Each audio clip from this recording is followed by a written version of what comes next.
Muy buenas tardes para todos. En nombre de la Sociedad Venezolana de Toxicología, queremos darles las gracias por estar con nosotros en este compartir académico. Nos alegra que tenemos colegas no solamente de Venezuela conectados en este momento, tenemos colegas de Argentina, tenemos colegas que están en Estados Unidos incluso, y tenemos colegas, creo que de Honduras o Guatemala, si no me equivoco. Vamos entonces a conversar un poco hoy, todos los fines de México también. Perfecto, excelente. Bienvenidos todos. Hoy vamos a conversar un poco sobre el rol del biólogo genetista en la toxicología. Esto lo que buscamos es crear estas disciplinas transdisciplinarias donde todo un equipo de profesionales, no solamente multidisciplinario, porque acá vamos un poco más allá, acá vamos a la importancia que tiene todo el equipo, todos los profesionales en la toxicología. Y es así como hoy vamos a hablar del rol del biólogo genetista en la toxicología. Y para esto nos acompaña una gran amiga, compañera de trabajo, la licenciada en biología Andrea Avendaño, quien tiene una maestría en biología celular, un doctorado en genética humana. Es profesora agregado del Departamento de Pediatría y Poricultura de la Facultad de Medicina de la Universidad de los Andes. Su área de trabajo es las enfermedades moleculares en enfermedades monogénicas, el diagnóstico, perdón, molecular en enfermedades monogénicas y farmacogenéticas, en donde tiene trabajos publicados, presentaciones en congresos, es miembro de la Sociedad Relivat de implementación de las guías de implementación de estudios, un exitoso diplomado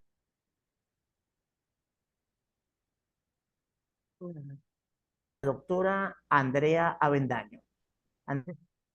Hola, Andrea, siempre un bienvenida y placer. gracias por haber aceptado. ¿Se escuchan recortados? ¿Es él o soy yo? Es él, doctora. Puedes Ok, iniciar. bueno, Sí, sí, sí, sí. bueno, comenzamos. Sí, comienza, porfa. Siempre para mí un placer hablar un poco de la genética. Yo siempre digo que, bueno, poco a poco la genética ha ido como ganando campo en todas las que son las áreas de la salud.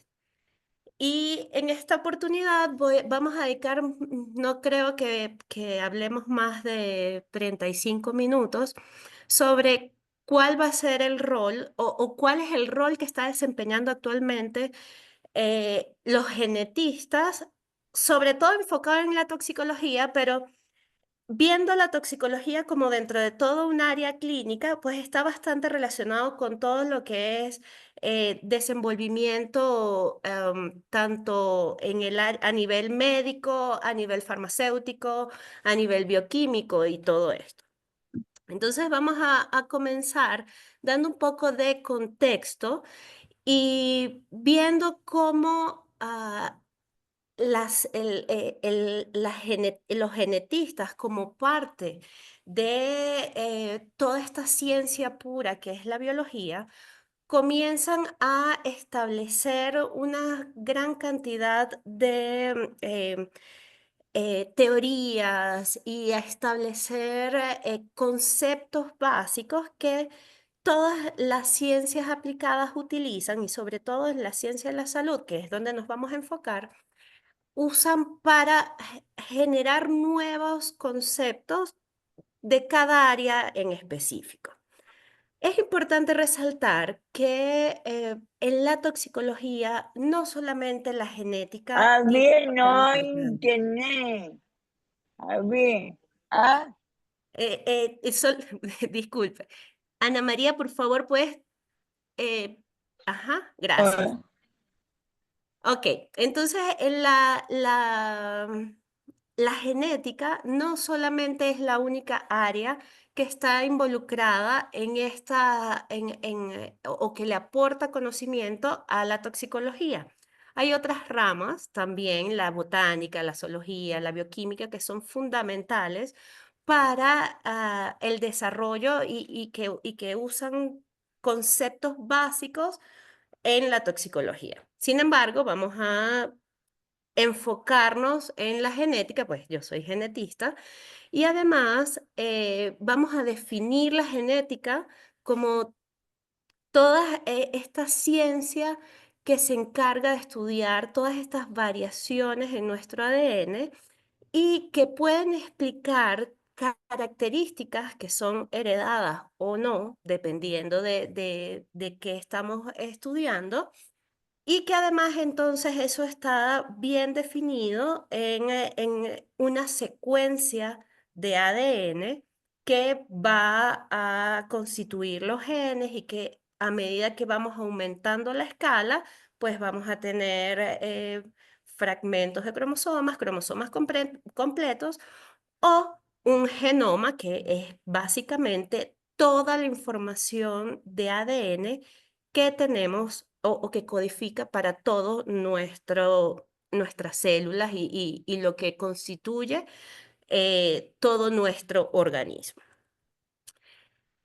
Por supuesto, para hablar de la importancia de la genética en toda el área de la salud y sobre todo en la toxicología, que es donde nos vamos a enfocar, tenemos que comenzar a hablar de el proyecto Genoma Humano, que fue el punto de partida de lo que se conoce como la era genómica. Este fue un proyecto bastante ambicioso que se propone a través de el Departamento de Energía y Minas de Estados Unidos y donde se invierte una gran cantidad de dinero con el único propósito de generar una secuencia de un genoma humano, un solo genoma. Para esto se invirtieron, como ya dije, una cantidad enorme de dinero, pero además de eso, no solamente estuvieron involucrados grandes centros en Estados Unidos, sino que a nivel mundial se realizó un esfuerzo comunitario para poder generar este primer borrador de el genoma humano, que inicialmente tenía planteado terminarse en 15 años y afortunadamente se logró unos 11, 12 años después ya estar presentando el primer borrador del genoma.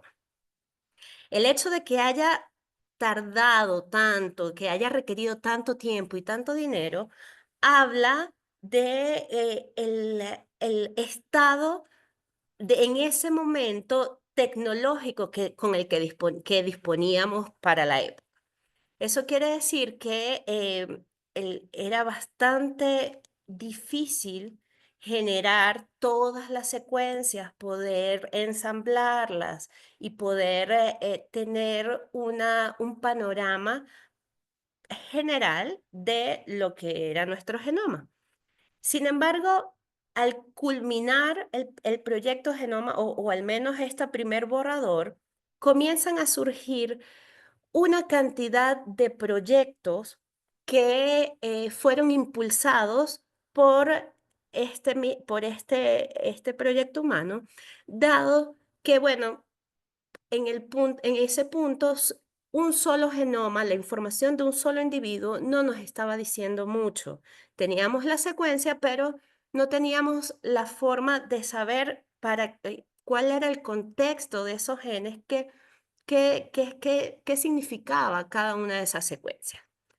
Entonces, se comienzan a invertir bastante esfuerzo, dinero en generar nuevos proyectos dentro que creo de los que vale muchísimo la pena mencionar en esta charla es el proyecto 1000 genomas, que luego se convirtió en el proyecto 100.000 genomas, que se dedicó a secuenciar inicialmente un poco más de 1000 genomas de 1000 individuos diferentes que además tenían etnias diferentes, de manera de poder identificar las variaciones en la secuencia de ADN que estaban relacionadas con características que pueden describir altura, diferencias en color de piel, diferencias en color de ojos, pero también podían definir características muy importantes para lo que es todo el área de la salud, que son todas esas variaciones que pueden ser asociadas a, em, a que pueden ser asociadas a todas las susceptibilidades a las enfermedades o incluso a presentar algún tipo de protección para que aparezca, aparezca o no una enfermedad.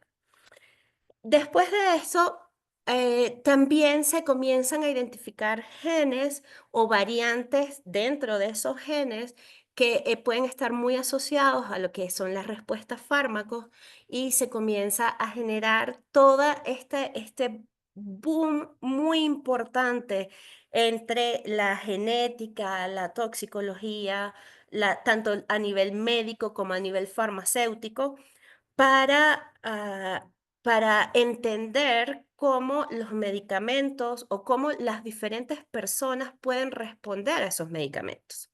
Estos dos proyectos, el proyecto 1000 Genoma y el proyecto 100.000 Genomas, por supuesto, logró ese impacto y esa envergadura gracias a que de manera concomitante no solamente se fue generando esta información, sino que las técnicas de secuenciación fueron vertiginosamente mejoradas. Y eso permitió identificar que actualmente hay cada genoma de cada individuo puede presentar hasta 1.4 millones de variantes en todo entre un genoma y otro. Estas variaciones van a explicar, como les dije, todo lo que puede diferenciar a un individuo y otro. Sin embargo, hasta ese punto, las técnicas de secuenciación estaban limitadas a fragmentos pequeños de ADN que en ciertas regiones de nuestro genoma, el hecho de que su estructura primaria es un poco más compleja que el resto del genoma, no había podido ser secuenciado. Gracias a hace unos 5 años atrás aproximadamente que se generan nuevas tecnologías de secuenciación donde ahora se permiten hacer lecturas largas de ADN de entre 1.800 pares de base. Eso permitió que el año pasado se completara realmente la secuencia del genoma humano dentro de los cromosomas que había sido muy difícil de secuenciar. Era el cromosoma Y, logró culminarse y además se terminaron de secuenciar y se identificaron las regiones que son los centrómeros, que son unas constricciones primarias de los cromosomas, que es la estructura tridimensional del ADN, para decirlo de alguna manera que sea un poco más, se puede explicar mucho mejor, se puede entender mucho mejor. Y además se pudieron secuenciar de manera precisa los extremos de los cromosomas, que son los telómeros, que también habían resultado un poco engorrosos con técnicas anteriores. Básicamente, la mejoría de estas tecnologías se basa en que, primero, al ser una secuencia larga y las secuencias que eran difíciles de conocer con los métodos anteriores, eran muchas repeticiones unas al lado de la otra de secuencias de bases particulares. Esas repeticiones, al ser cortas, esas lecturas al ser cortas, cuando se trataban de alinear, pues podían haber un poco de imprecisión. Cuando aumentas el largo de la lectura, por supuesto, tienes un mejor panorama de cómo están distribuidas las secuencias a lo largo del genoma. Una cosa importantísima que se ha logrado con el desarrollo de la tecnología es la disminución del costo y del tiempo que se requiere para secuenciar un genoma humano. Fíjense que el primer genoma humano tardó, el primer borrador, actualmente estamos trabajando con la versión 38 de ese borrador inicial del genoma. El primer borrador tardó unos 11 años en publicarse y costó casi 3.000 millones de dólares. Actualmente, fíjense cómo en la gráfica que tenemos acá, ya para el 2020 está por debajo de los $1.000 la secuenciación y realmente el tiempo se ha disminuido considerablemente dependiendo de la técnica, de la tecnología que emplees, puede ir entre semanas a meses, ¿ok? Considerando que también una vez que tú obtienes la secuencia, tú tienes que hacer unos pasos bastante importantes que realmente es lo que te da una idea de lo que está ocurriendo en un genoma o de las variaciones en el mismo, es a través de análisis bioinformáticos que es lo que actualmente requiere mucho más esfuerzo y en donde se está trabajando mucho más activamente en generar herramientas con poderes de cómputo fuertes que te permitan analizar los genomas de una manera bastante precisa y más rápida. Entonces, ¿cuál es la importancia de la genética en la toxicología? Bueno, hay tres como puntos esenciales en el que la genética colabora con la toxicología. Primero es en lo que se conoce como la medicina de precisión o medicina personalizada, debido a que los genetistas podemos determinar variantes genéticas que pueden estar asociadas a ya sea la farmacocinética o la farmacodinámica de algún medicamento, ¿ok? Vamos a llamar en este punto estos genes que están involucrados tanto en farmacocinética como en farmacodinámica, vamos a llamarlos farmacogenes para saber que tenemos todos estos genes que están involucrados en todo el metabolismo de los fármacos dentro de nuestro cuerpo. Entonces, la genética a través de una gran cantidad de herramientas que están disponibles actualmente nos permite identificar estas variantes y establecer asociaciones con la respuesta a los fármacos. Otra parte bastante importante que está bien estrechamente relacionada con lo que es la medicina personalizada es la prevención de los efectos adversos a los medicamentos. Y esto es gracias nuevamente a que podemos identificar variantes en estos farmacogenes que nos permiten poder predecir con un cierto grado de nivel de evidencia cuál puede ser el efecto de un medicamento en las dosis recomendadas para una persona, ¿ok? A veces, dependiendo del genotipo o de esas variantes que pueda presentar esta persona o un paciente en particular, él puede no responder a la dosis recomendada o presentar reacciones adversas a esa misma dosis recomendada para todas las personas. Y por último, está bastante relacionado con la evaluación de riesgos ambientales, gracias a que se ha demostrado, este es un campo mucho más nuevo, no hay tantos artículos publicados al respecto, sin embargo, se ha demostrado que muchos de estos farmacogenes que están involucrados en el aclaramiento, en la metabolización de los medicamentos, también están involucrados en el aclaramiento o en la modificación y en la conversión de sustancias menos tóxicas de todos estos agentes que nos rodean, que pueden aparecer como contaminantes, ya sea por procesos geológicos naturales o por acciones antropocéntricas que generen estos tipos de contaminantes en nuestro ambiente. ¿Y cómo hacemos esto? Bueno, los genetistas se puede decir que pueden generar perfiles genéticos para los cuales se identifican las diferentes variantes que pueden estar asociados ya sea a la respuesta a un fármaco o a un agente tóxico o a un agente contaminante. Esta, el grado en el que se puede estudiar estos genes va a depender de las técnicas que utilizamos, ¿ok?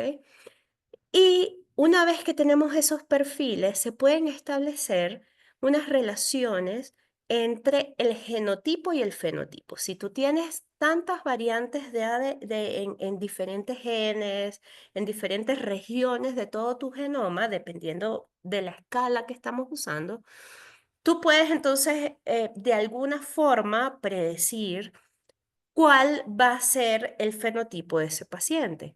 ¿Va a reaccionar ante una dosis normal, va a generar una reacción adversa o no va a alcanzar dosis terapéuticas? Todo este tipo de fenotipos o de variaciones en la respuesta del individuo, del paciente, van a depender directamente del genotipo de ese individuo y de ese paciente. Y todo esto entonces culmina, toda esta información que podemos generar, culmina en la colaboración multidisciplinaria, transdisciplinaria, para generar directrices que nos permiten tomar decisiones en la selección, en la dosificación, en el tratamiento de pacientes. ¿Ok? ¿Cómo hacemos esto? Y ya hemos venido introduciendo el hecho de que de que hay niveles, ¿ok? Que hay niveles de estudio. El primer nivel, y que es un nivel que muchos laboratorios tienen acceso, sobre todo en Latinoamérica, es un nivel que está bastante restringido a estudiar una cantidad muy limitada de variantes y de genes. ¿Ok? En este caso, esto se llama Targeted Analysis o análisis dirigido, donde se estudian genes específicos que ya se han determinado están asociados a la respuesta a un fármaco, a un contaminante, a un agente tóxico, como etcétera. Y para esto usualmente se utilizan técnicas de amplificación de tipo reacción en cadena polimerasa, siendo la más aplicada y la más aceptada a nivel de evidencia es el tiempo real, el PCR de tiempo real o qPCR, y acoplado este tipo de enfoques a la secuenciación de estos pocos genes. Después tenemos un nivel más profundo en lo que es todo nuestro genoma o toda nuestra secuencia y vamos a tener dos niveles a su vez. Uno, que es la secuenciación de todos los exomas, que es bastante importante para poder identificar variantes que son poco frecuentes en la población pero que tienen un grado de asociación muy fuerte con la aparición de algún tipo de característica particular, ¿ok? En este caso, la secuenciación de exomas solamente va a considerar todas estas regiones que son traducidas. Va a secuenciar todos los exones y sus regiones aledañas, porque bueno, se incluyen también secuencias conservadas de splicing. Para los farmacéuticos puedo estar hablando en chino, pero simplemente son regiones como que pueden ser como reguladoras en cómo se va a ensamblar todo un gen para producir una proteína. pero ellos son bastante importantes, como les digo, este tipo de estudios para identificar estos genes que son poco frecuentes en la población y que tienen una penetrancia importante en la aparición de algún tipo de característica. La secuenciación de exoma, por supuesto, es un nivel intermedio de conocimiento que muchas veces no responde las preguntas cuando estamos tratando con pacientes que con características clínicas bastante eh, desconocidas o que no son muy claras. A veces lo que se ha reportado es que una secuenciación de exoma te puede responder un 30, un 40% este tipo de casos, ¿ok? Sin embargo, aplicado a la toxicología y a estos farmacogenes, pues resulta bastante útil para encontrar respuestas a las preguntas que nos planteamos. Y tenemos un nivel más amplio, que es el de la secuenciación del genoma completo, que esta entonces te va a secuenciar y te va a identificar todas las variantes que tiene cada paciente, cada individuo dentro en su genoma, ¿ok? Esto, por supuesto, es un nivel mucho más complejo que requiere mucho más poder de cómputo, necesita ya, comienza a jugar un papel muy importante todo lo que son los bioinformáticos que te permiten hacer filtrados de la información y te permiten identificar de una forma un poco más certera cuál pueden ser las variantes que puedan estar asociadas a el caso que tú estás estudiando. Y por último, más complicado aún, tenemos lo que se llama la farmacoepigenómica, que investiga el efecto del ambiente sobre la expresión de los genes. Este efecto ambiental usualmente se produce a través de varias modificaciones a nivel de estructura del ADN, de toda cómo ella se empaqueta dentro del núcleo y de proteínas que están asociadas a ese ADN. Y las más frecuentes y las más usadas son las metilaciones del ADN, que están una región que esté hipermetilada está asociada con represión de la expresión génica.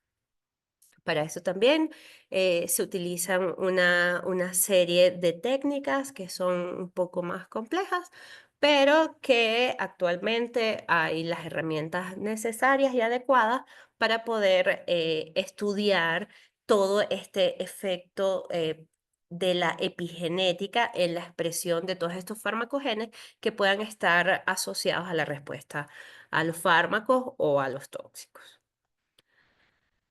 Ok, ya habiendo dicho esto, es bastante, por supuesto, bastante general, pero yo les traigo 3 casos para que tengamos una idea de cómo se puede aplicar la información que genera un genetista en la toxicología.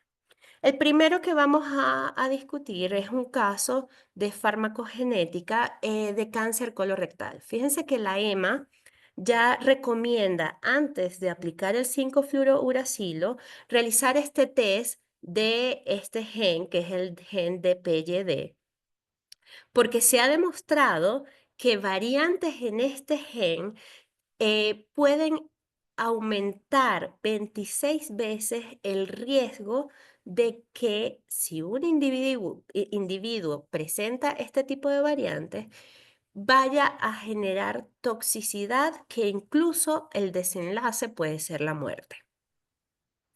En este caso les traje una empresa, quiero decirles que hay muchísimas empresas a lo largo del mundo que prestan servicios de secuenciación y que además tienen una amplia gama de paneles que van a ser específicos para el objetivo del estudio. Tú puedes tener paneles para determinar variantes en genes que puedan estar asociados a predisposición a cáncer familiar, a enfermedades cardiovasculares. Tienes paneles para evaluar nutrigenética, nutrigenómica, una cantidad de paneles. En este caso, esta compañía que está acá, sin ningún tipo de hacerle propaganda ni nada, porque no tengo ningún enlace con ellos ni nada, es una empresa que es brasileña y presta este servicio. Es solamente para que tengan una idea. Yo seleccioné las pruebas farmacogenéticas que ellos ofrecen, ¿ok? Y aquí fíjense que tienen farmacogenética para neumonología, neurología, que es un área donde se está estudiando bastante, oncología, psiquiatría, reumatología, urología, hay muchísimos. Cuando yo entré en oncología, después acá se abre otra ventana y tienes los diferentes quimioterapéuticos y tienes los genes que han sido reportados ser importantes o estar asociados a la respuesta a estos quimioterapéuticos. Y fíjense que ellos, para el fluorouracil, proponen el estudio del gen que la EMA recomienda ser estudiado previo a la administración del quimioterapéutico. Ok, ¿cómo trabaja esta empresa? Para que tengan una idea, pues tú contactas la empresa, ellos te envían un kit donde tú puedes enviar saliva o hacer un hisopado bucal.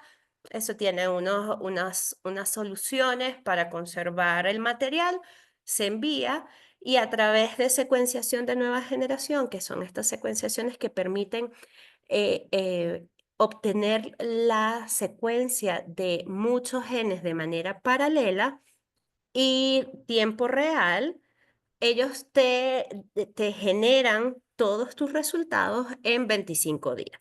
Y fíjense cómo esto es un ejemplo de lo que se podría obtener en un paciente que se le ha realizado este test. Fíjense que debemos recordar que nosotros, para los que no somos biólogos ni genetistas, somos diploides y nosotros heredamos una copia de nuestro papá y una copia de nuestra mamá. De cada uno de los genes, de cada uno de los cromosomas, de cada una de todas esas secuencias que hemos venido hablando. Entonces, en este caso, el resultado para este ejemplo fue que esta persona era heterocigota es decir, que tenía un alelo ancestral, un alelo wild type, un alelo silvestre, normal, ¿ok? Y uno de sus alelos, que ya podría haber sido el heredado del papá o el heredado de la mamá, presenta esta variante, la cual se ha demostrado inactiva la actividad enzimática, ¿ok? Por lo tanto, este paciente, al tener un alelo bueno y uno dañado, para decirlo de una manera coloquial, va a presentar una actividad reducida alrededor del 50%.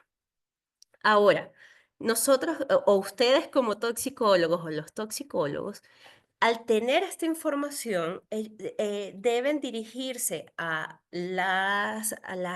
todas las guías que se han generado, que hay un organismo que se llama el CEPIC, que genera guías de farmacogenética y ver qué es lo recomendado. En este caso, cuando una persona tiene este genotipo, se recomienda reducir la dosis de inicio e ir titulando, basado en monitoreo del fármaco, la dosis en la que alcanza efecto terapéutico, pero sin causar efectos adversos.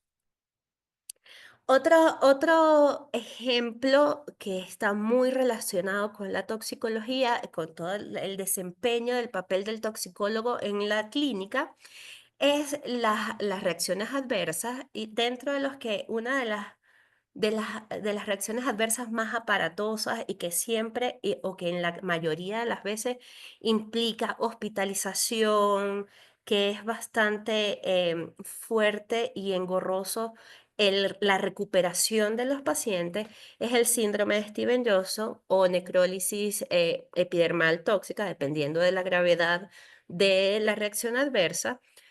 Y están muy asociadas y de hecho se debe a la administración de diferentes fármacos. Ahora fíjense, hay una cantidad enorme de artículos que se han publicado al respecto, y un ejemplo de uno es que se ha demostrado que una persona que posea esta variante, el asterisco 3, de este gen, que es un gen que está involucrado en la biotransformación, en este caso de la fenitoína, se ha demostrado que incrementa el riesgo de que el paciente presente Steven Johnson cuando se le administre la fenitoína.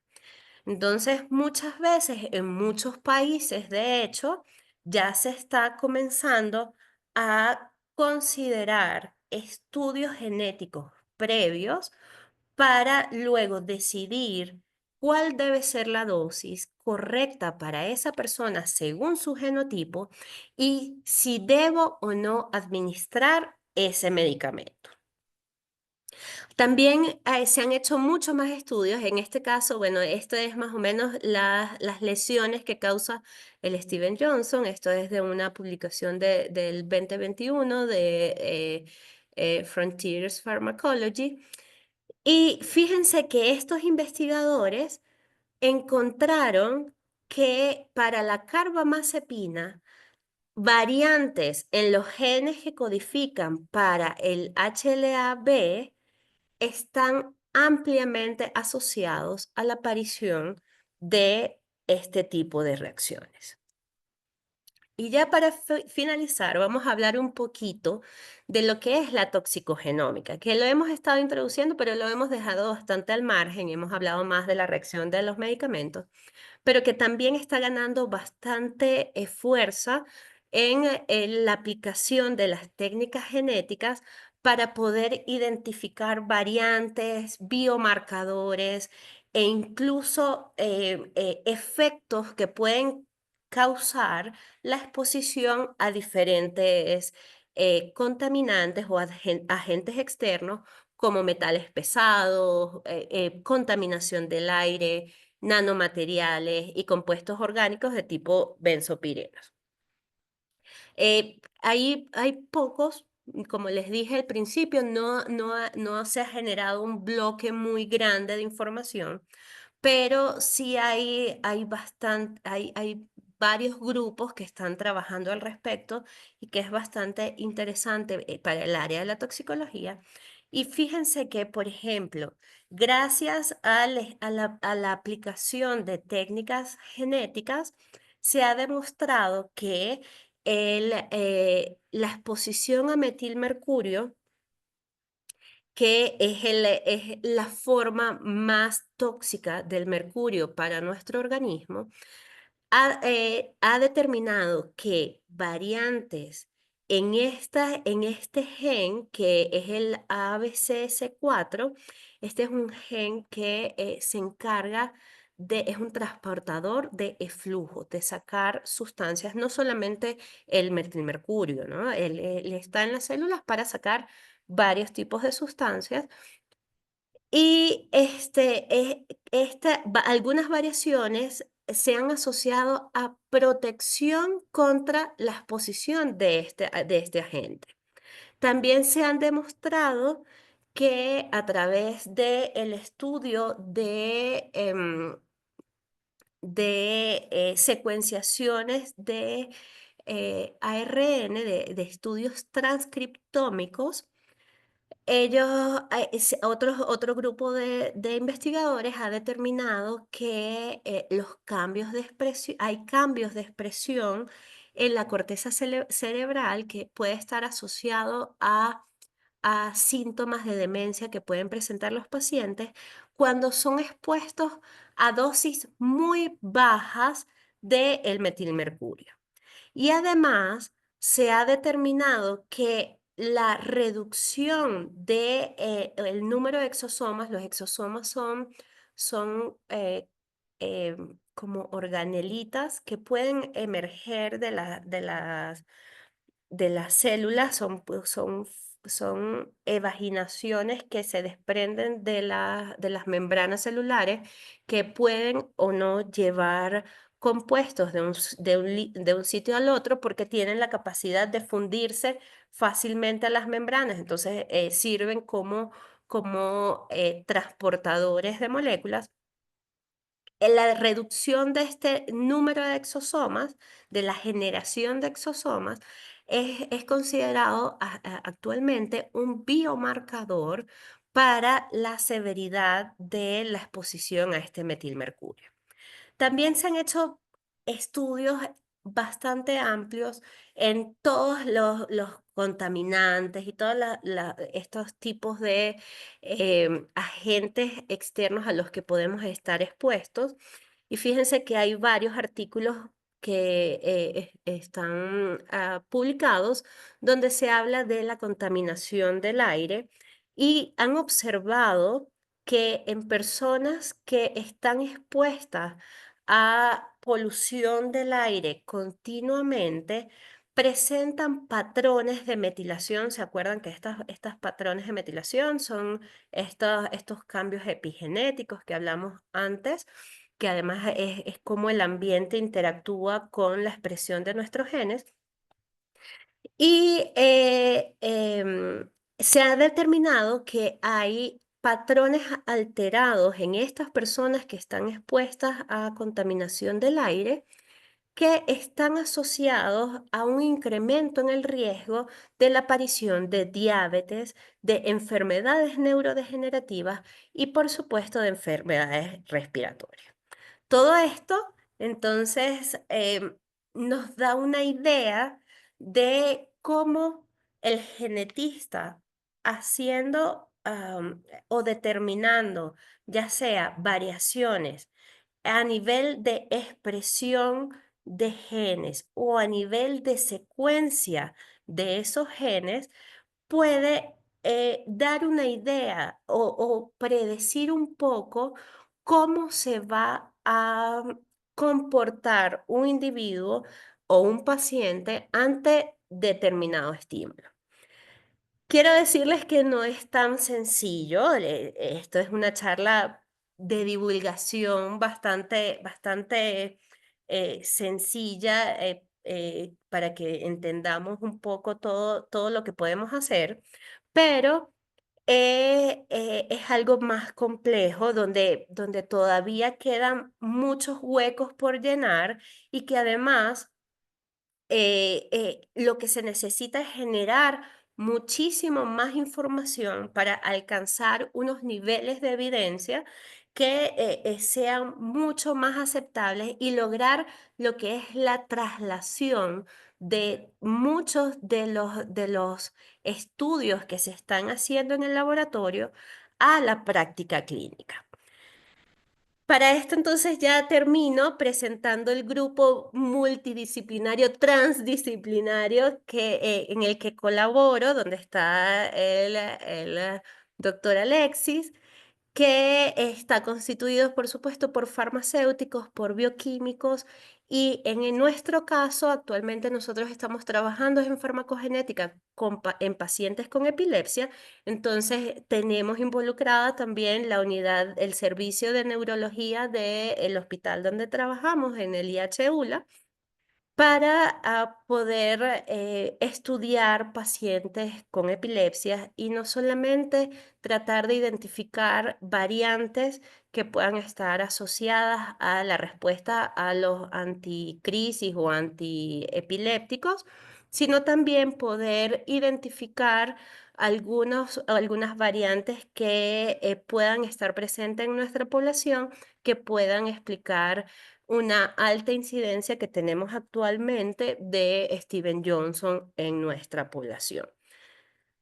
Ya para finalizar, siempre me gusta incluir esta frase de Hipócrates porque, bueno, es súper pertinente en todo lo que es la medicina personalizada y en la ruta que está siguiendo actualmente la genética clínica, toda la genética que está involucrada en todo el área de salud, que dice, es mucho más importante saber qué persona tiene la enfermedad que qué enfermedad tiene la persona. Muchísimas gracias. Preguntas, las que quieren.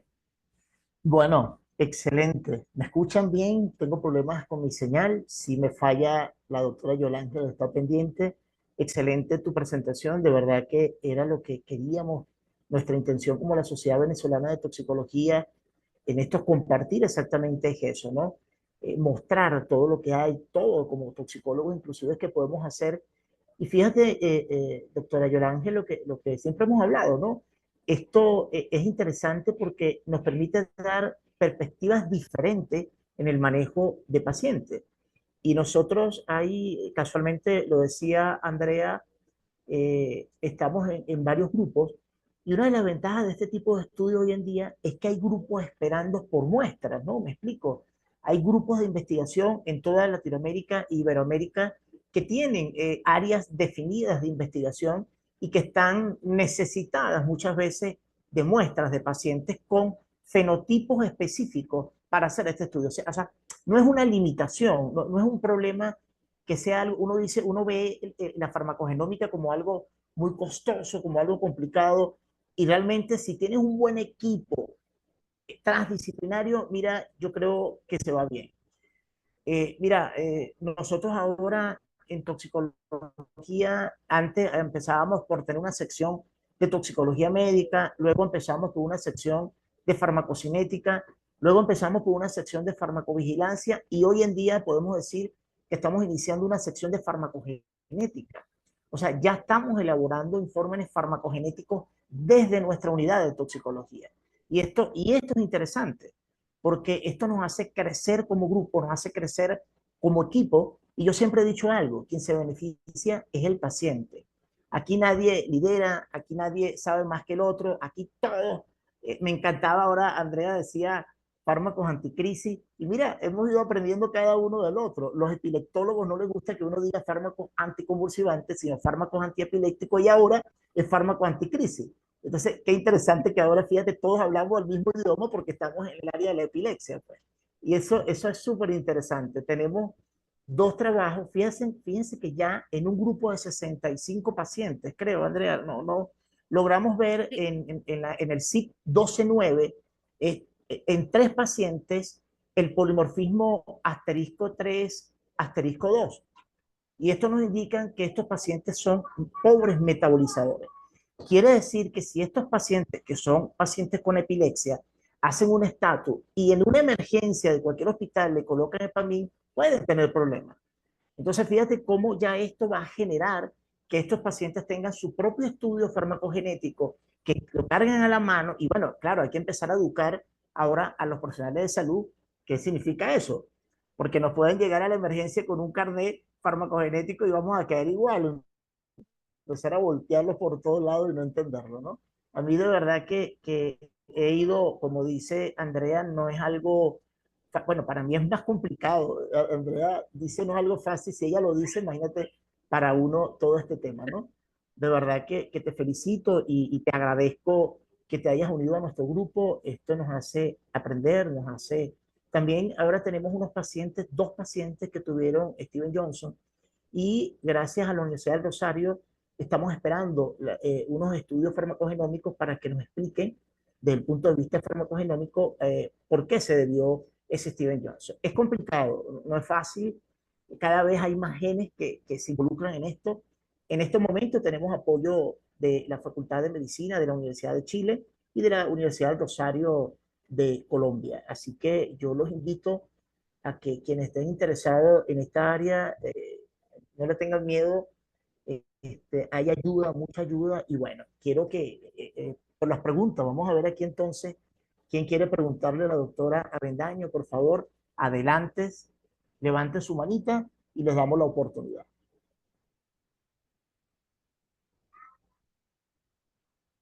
Bueno, mientras se deciden a preguntar, porque a veces son un poquito tímidos, y yo quiero felicitarte, doctora, porque brillante tu presentación. Y no solamente eso, sino que nos das esos aspectos clínicos y prácticos que muchas veces desconocemos, ¿no? Yo como paciente oncológica, bueno, desconocía muchas de las cosas que dijiste y es importante, ¿no? Entonces, y saber que no, como tú dices, no es tan difícil, no están tan lejos de tu mano, creo que lo que nos falta definitivamente es información, porque no estamos lo suficientemente informados, ¿no? Entonces es cuestión de, nada, divulgar, decir, seguir insistiendo y seguir abriendo estos espacios para que se pueda llevar la información a todo nivel. Y felicitarte porque, como te dije al principio, esto es una niñita, esto es una muchacha jovencita. Y al estar trabajando además en esta área y con la pasión con la que se ve que trabaja, bueno, es admirable. Así que felicitaciones, No, profe. sabes que siempre actualmente, de hecho, se está apoyando muchísimo la investigación en nuestros países latinoamericanos, porque y creo que es importante que nos llevemos esto a nuestra casita, y es el hecho de que nosotros somos población mestiza. Entonces, siempre que nosotros, eso se ha hablado muchísimo en congresos, donde está la gente como preocupada por generar información de calidad, se ha notado una disparidad en lo que es todos los estudios genéticos, genómicos que se han generado.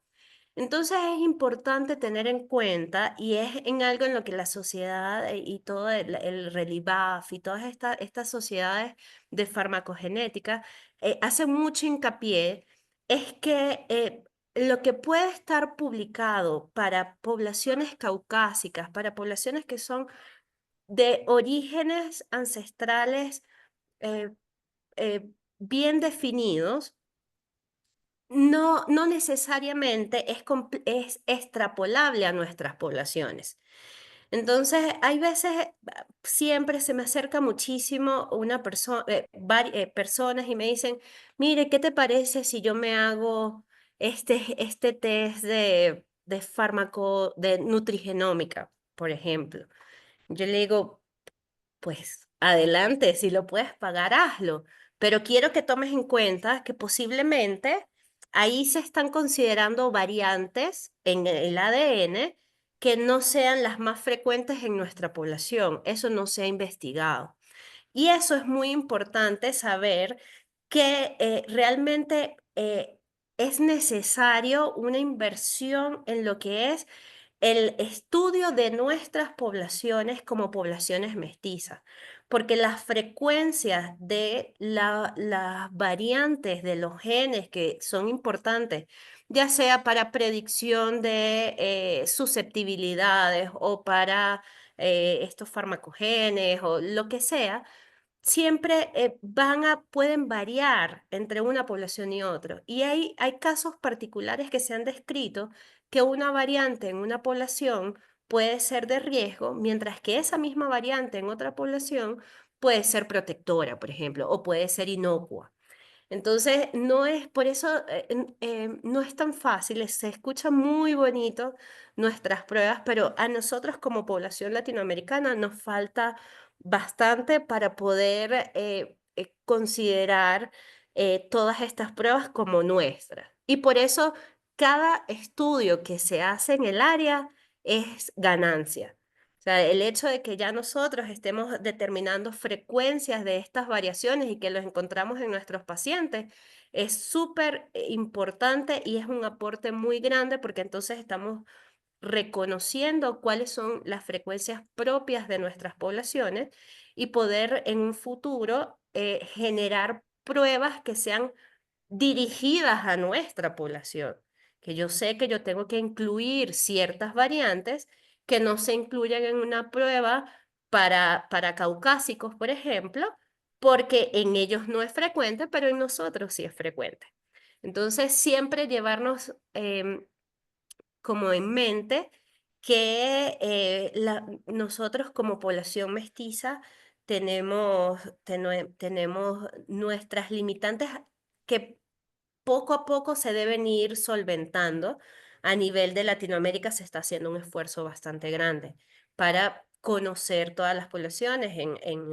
Ahí en Argentina hay grupos muy importantes que están haciendo estudios.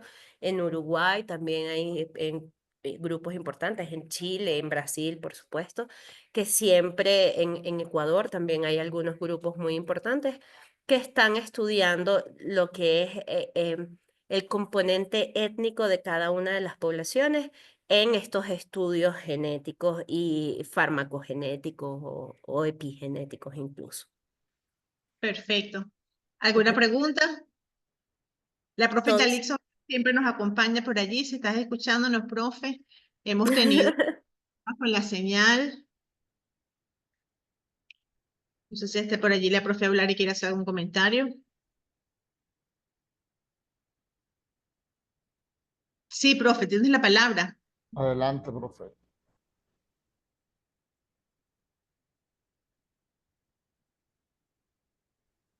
Sí, la señal está lenta hoy, ¿no? Sí, Si no nos está. escucha, profe, tienes la palabra y tienes el micrófono abierto, profe, a hablar.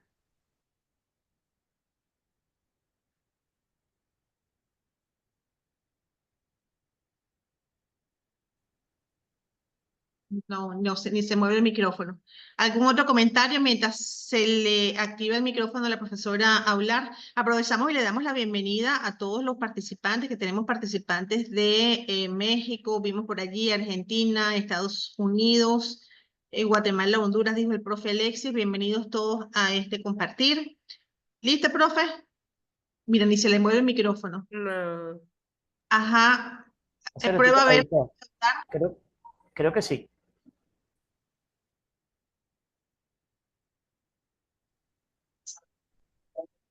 Nada.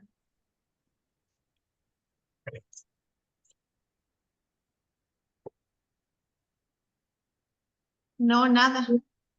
No, Si no. quieres, No. si quieres escribir, porque es que ni siquiera se mueve el micrófono. No, mira, definitivamente aquí está el futuro, ¿no? Sí. Y cada día más hay que orientarse definitivamente a la participación de la genética, del conocimiento de la genómica en la toxicología, porque van de la mano. No podemos estar aislados. Entonces, esto es así como que una pareja, cuando tú me gustas, yo te gusto, pero hay que producir un empate aquí, ¿no? Es que ahí viene un matrimonio en camino. Debe Exacto. ser así. Debe ser así. Bueno, si no hay preguntas, entonces la profe no puede con su No micrófono. logro. Mari Carmen está sin micrófono, no sé si quiere participar.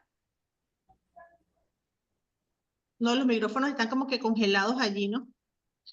Despide entonces, profe. El doctor de Pulo no pudo acompañar hoy, pero cierra entonces el profesor Alexis Morales.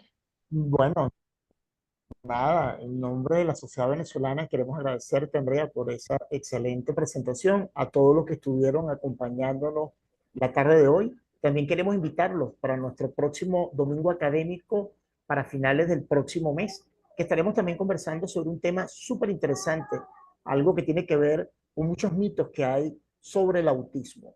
Así que, bueno, gracias a todos, feliz domingo, hasta la próxima. Hasta luego.